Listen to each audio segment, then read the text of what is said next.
Laan asi thengnanaba hotnabada Eikhoi Maselgi marakta Khongchep Hainariba sing asi Haanna Kokhannaba Hotnabagi Tangai phadaba haina Rajya Sabha Member Ningthou Sanajaoba Leishemba phongdorakli Sekta hidam pata malem leisemlondagi leiraklaba nungni haina thajanariba matik mayai leiraba nungthabi lairembigi खुवम सेमगतनबा मफम येंग बचतपदा वाफम असी फोंदोरखिबनी महांगना मखाताना high हौजिक थेंगनरिबा लान असिना तराई तराइबा लान अमा ओइद्रबसु लान असिदा अखोइना माइ पाकवा हाइबदुदि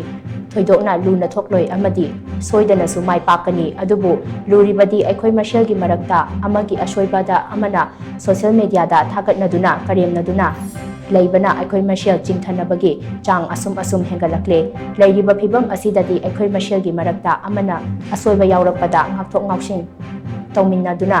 semdokminanabagi hotnabagi tangai phadaba lei social media da अखोइ मशेल character assassinate तौनबगी mahutta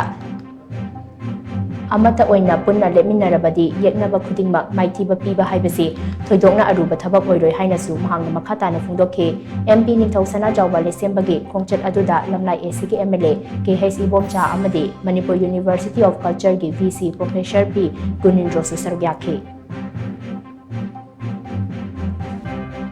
Manipuri oiba fibam se masi amna luba aduba fibam amani masida politics ki oiba dharma ki oiba group ki oiba adigi lanai ki oiba akhoi ngangnaba amana amada saiba amana amada khunba masi yariba makai hojiti akhoi je lepa phawren khan aiga soiba ma leiraga sumado masa moina manao moina mayambo moina natraga akhoi maruk amoina akhoi manungda close door da akhoi haina akhoi gidi khanagadaba wasu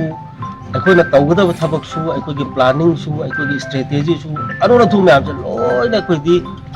social media da chale social media aduna hayeng aina kari tawne habase ngasi mina loina khang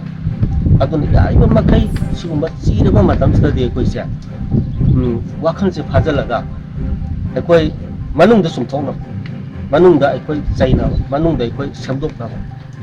adadna atu adana koi phunal lergadi masina su unnecessary da koi gi manglom da koi na changchan ga da thengna ga da pot di masi focus tawbangam